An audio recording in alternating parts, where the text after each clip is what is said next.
Bonjour tout le monde, de retour sur Objectif Autonomie après un petit mois d'arrêt où j'avais plus trop d'idées, plus pas mal de boulot, plus la vie, bon, vous savez c'est quoi. Je suis pas professionnel de YouTube, j'ai pas que des vidéos à faire, mais quand je peux en faire, ça fait plaisir. Donc aujourd'hui, on va essayer différentes sortes de plombs, comme vous voyez. Donc en fait, je voulais faire un test, voir si le prix qu'on met dans des plombs, c'est plus ou moins efficace par rapport au type de plomb différents utilisés. Donc là, j'ai 5 types de plombs et on va essayer ça avec 2 carabines. Donc, on va essayer d'abord des plombs que j'avais eu avec ma carabine Swiss Arm, des Swiss Arm standard, des têtes plates comme ça, le plomb à la con de base, et on va les charger, voilà. Ça sera des plombs normales avec la Cross Arm 1077 il me semble, et le carré du dessous, je tirerai dessus avec la Swiss Arm, donc avec un S. Deuxième plomb, ça pareil, des plombs Swiss Arm, mais à tête pointue. Je sais pas si on voit bien. Tac, plomb à tête pointue de chez Swiss Arm. Troisième plomb qu'on va essayer. Hop, fais-moi la pointe. C'est des plombs Gamo Expander. Alors ça, c'est de l'intermédiaire. C'est du plomb pointu à tête creuse. Donc ça perce bien, mais en même temps, ça s'écrase au niveau de l'impact.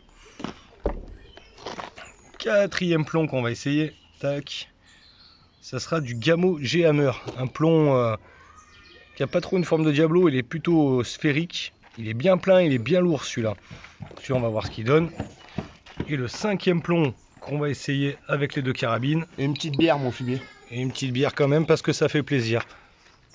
Le cinquième plomb, ça sera un Fury, je sais plus c'est quelle marque, BSA. Des Fury qui ressemblent à des plombs pointus, mais en fait c'est des têtes rondes, ce qu'ils appellent plomb tête ronde un peu plus lourde. Donc voilà, on va installer la planche avec les différents marquages. Et la bière, hop. Et on va voir la différence de pénétration de tous ces plombs avec 2 carabines différentes. Donc, je ne l'ai pas sous la main, je coupe 2 secondes, je vous montre les 2 carabines. Donc voilà les 2 carabines qu'on va essayer. La rangée du haut, les 5K, ça sera la Cross Arm 1077 à cartouche d'air comprimé en CO2 quoi, qui envoie 7,5 joules. Sur laquelle depuis la dernière petite vidéo j'ai rajouté une acquisition point rouge parce que je ne l'ai pas payé cher, 10 balles je crois il me semble sur Armurerie Loisirs et ça fait plaisir. Et la deuxième ça sera la fameuse Swiss Arm Tac 1 qui envoie 19,9 joules avec une lunette. Donc on va tirer grosso modo à 10 mètres avec les deux. Donc voilà. Plus le petit HDR qui est toujours là, mais bon lui ne tire pas avec, mais on l'a sorti, ça faisait plaisir, faut qu'il prenne l'air. Donc on va essayer avec ces 2 carabines, 5 plombs chacun. En pensant que sur la 1077, on va pas tirer un plomb, on va tirer 2-3 plombs à chaque coup. Et pareil, 2-3 plombs à chaque coup sur celle-là. Donc on installe tout ça et on se reprend après chaque série de plombs pour pouvoir faire tout ça. Allez, à tout de suite. Alors, le débrief. Les premiers, là je m'étais trompé, j'ai pas la Crossman, c'est la Swiss Arm. Donc avec les plombs standards, on voit qu'on a bien perforé. C'est même arrivé à la plaque de derrière. Hop, on a mis une plaque de plexi derrière, elle est explosée. Et bizarrement, vous verrez que c'est la seule. Donc c'est le truc étonnant de ce test. Avec la Cross Arm et pas la Suisse, on a des légers impacts sans que ça transperce. Après, avec les têtes creuses, les pointues têtes creuses, avec la Swiss Arm, ça a transpercé aussi, sauf un qui est resté dans le machin. Et avec la 7,5, la Crossman, non, c'est l'inverse que je raconte. Avec la Crossman, il y en a un qui a perforé, un qui a rebondi et un qui est fiché dedans. Avec la Swiss Arm, ils ont tous perforé. Après, qu'est-ce qu'on avait? Les pointes creuses avec la Crossman. Donc pareil, si on regarde bien, ça n'a pas perforé, encore un qui est fiché dedans. Avec la Swiss Arm, on est visé sur le bas, là c'est pareil, ça a perforé sans atteindre le truc de derrière. Ensuite, les Eevee avec la Crossman. Donc ça a à peine... ils étaient un peu lourds, donc peut-être un peu trop lourd pour la 7,5.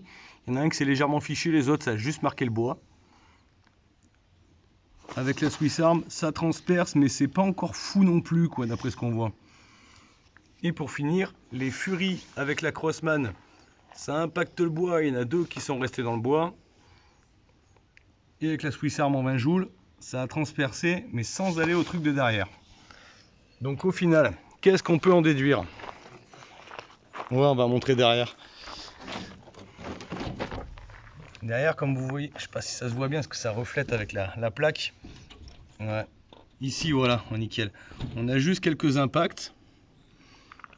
Alors que la première qu'on avait fait là-haut, que je m'étais trompé de cible, ça a perforé carrément le plastique derrière, c'est venu se ficher dans le mur.